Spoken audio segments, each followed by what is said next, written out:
Praise the lord. యేసుక్రీస్తు నామమున అందరికీ శుభోదయం. 2026 సంవత్సరంలో జనవరి 11వ తేదీ ఆదివారం కొరకు ఏర్పాటు చేయబడిన ఈ రోజు దేవుని వాక్య వాగ్దానం. ఎఫెసీయులకు రాసిన పత్రిక 2వ అధ్యాయము 21వ వచనం.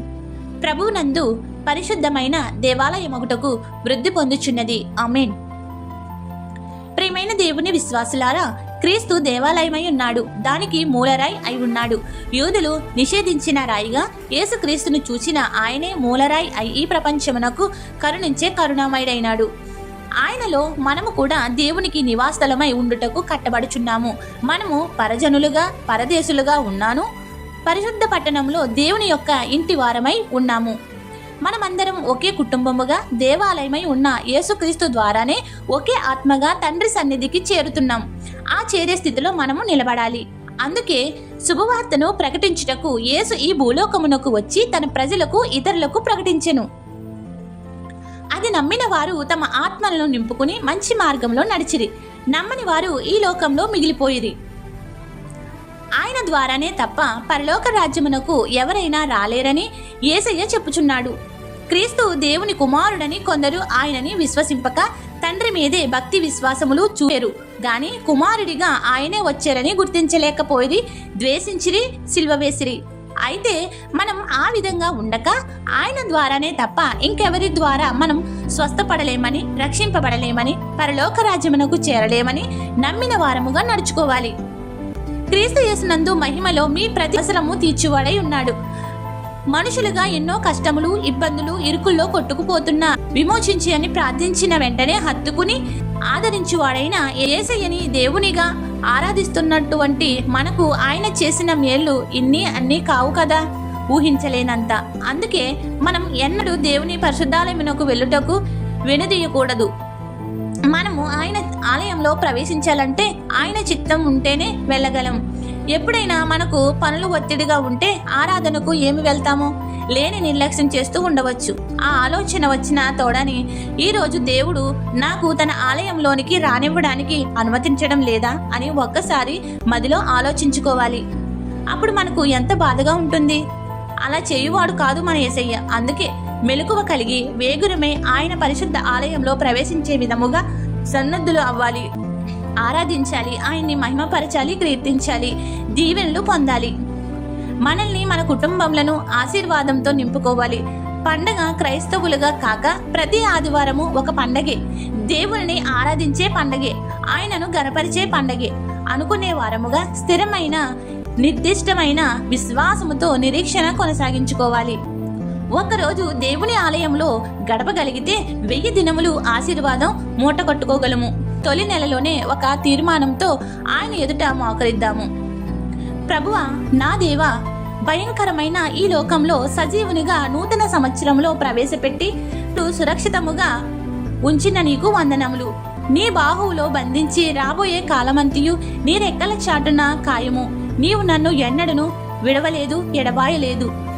ఎందుకు నీ కృప నన్ను కాపాడుతున్నది. నా యందు నీ ప్రణాళిక ఏదో బయలుపరిచి ఆ మార్గంలోని పయనించేటట్లు నీ దూతలను నాకు తోడుగా ఉంచుము అని ప్రార్థించుకోవాలి. కుటుంబాలతో ఉన్నను, ఒంటరిగా స్వదేశంలో విదేశాల్లో ఉన్నాను, చింతింపవద్దు. ఈ సృష్టిని సృష్టించిన సృష్టికర్త అయిన త్రియేక దేవుడు మన పరిస్థితులన్నీ ఎరిగినవాడే కదా.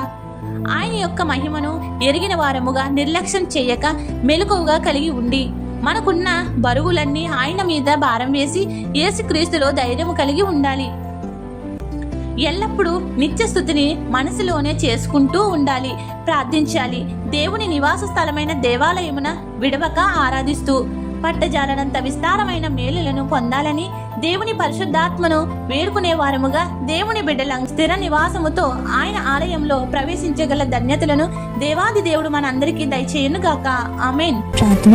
నిత్యము ఆరాధన నమ్మకం దేవా, నేను ఆరాధించుటకు నాకు ఇచ్చిన ఈ తరుణం నిమిత్తం నీకు కోట్లాను కోట్ల స్థితులను చెల్లించుచున్నాను.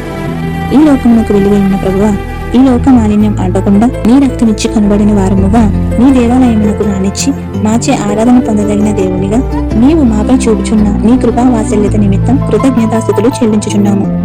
ఈ వాక్య వాగ్దానం విన్న నీ బిడ్డలను నిండారుగా దీవించుము. ఎన్నో ఇబ్బందులతో సతమతమైపోతున్న మమ్ములను నీ రెక్కల చాటున మరుగుపరిచి నీవే మా కేడముగా దుర్గముగా ఆశ్రయం ఇచ్చినందుకు వందనములు చెల్లిస్తున్నాం. రోజు వాగ్దానముల ద్వారా మమ్మల్ని నీ సన్నిధికి రాణిస్తూ వినిపింపచేస్తూ వాక్యం ద్వారా మాతో మాట్లాడుతూ స్వాంతన చేకూరుస్తున్నందుకు వందనాలు. ఎందరో తమ ప్రార్థన అంశములు నీ సన్నిధిని విన్నవిస్తూ నీపైనే ఆనుకుని ఉన్నారు. ప్రతి బిడ్డ యొక్క మనవలను ఆలకించి 60 100 ఫలింపచేసి నీ సాక్షులుగా నిలపమని ఈ వారం అంతయు మీరు మీ రెక్కల చాటున మరుగుపరిచి మీ రెండవ రాకడ ఆలస్యమైతే మా జీవితకాల పర్యంతము నీ వాగ్దానములు ఎత్తి ప్రార్థించి నెరవేర్చుకునే ధన్యతను భాగ్యములను నిండారుగా ఇచ్చి నీ బిడ్డలుగా మంచి నడవడిక కలిగి నీ దేవాలయంలో నివసించే యోగ్యతతో నింపుమని. ఎవరైతే ఈ రోజున పుట్టినరోజులు వివాహ దినోత్సవాలు శుభకార్యములు చేసుకుంటున్నారో వారందరికీ నూరంతలుగా ఆశీర్వాదాలు కుమరించి దీర్ఘాయుష్తో నింపుము. ఎవరైతే ప్రియులను కోల్పోయి నిరాదరణలో ఉన్నారో వారికి ఆదరణ దయచేయము. దుఃఖములోనూ విచారంలోనూ ఆపదలోనూ అప్పుల్లోనూ ఉన్న బిడ్డలందరినీ కూడా ప్రభు నీవే శాంతి చేకూర్చి ధైర్యమిచ్చి బలపరిచి చేయి పట్టుకుని పైకి లేపుము. ఏది మరిచితమో ఏది విడిచితమో ఎరిగిన మా తండ్రి అవన్నీ నీవే వర్ధిల్లింపచేయము. ఈ రోజున నీవు ఇచ్చిన వాగ్దానం కోసం వందనములు చెల్లిస్తూ ఇట్టి రీతిగా నిరంతరము నీ సన్నిధిలో ఆనంద గానములతో కీర్తించగలిగే భాగ్యములను దయచేయమని తండ్రి కుమార పరిశుద్ధాత్మ ఆయన ఆవరణంలో ప్రవేశించి నిరంతరము ఉత్సాహధ్వనితో కీర్తించి దేవుని మహిమపరచడం ద్వారా దీర్ఘాయుషు రాకడ ధన్యత పొందగల కృపా భాగ్యములను దీవెనలను ఆయన అనుగ్రహించునుగాక. ఆమేన్. ఇట్లు దేవుని సువార్త పరిచర్యలో మీ సహోదరి. ఆమేన్. God bless you. అందరికీ మరణాత. ఇటు రీతిగా దేవుని సువార్త పరిచర్య కొనసాగించుటకు మమ్మలను ప్రోత్సహించుటకు ఈ ఛానల్ ను సబ్స్క్రైబర్ చేసుకోవాలని కోరుచున్నాము. ఎన్ని తలచినా ఏది అడిగినా జరిగేది నీ చిత్తమే ప్రభువా, జరిగేది నీ చిత్తమే. నీ వాక్కుపై వేచి ఉంటిని, మా ప్రార్థన ఆలకించుమా ప్రభువా, మా ప్రార్థన ఆలకించుమా. ఎన్ని తలచినా ఏది అడిగినా జరిగేది నీ చిత్తమే.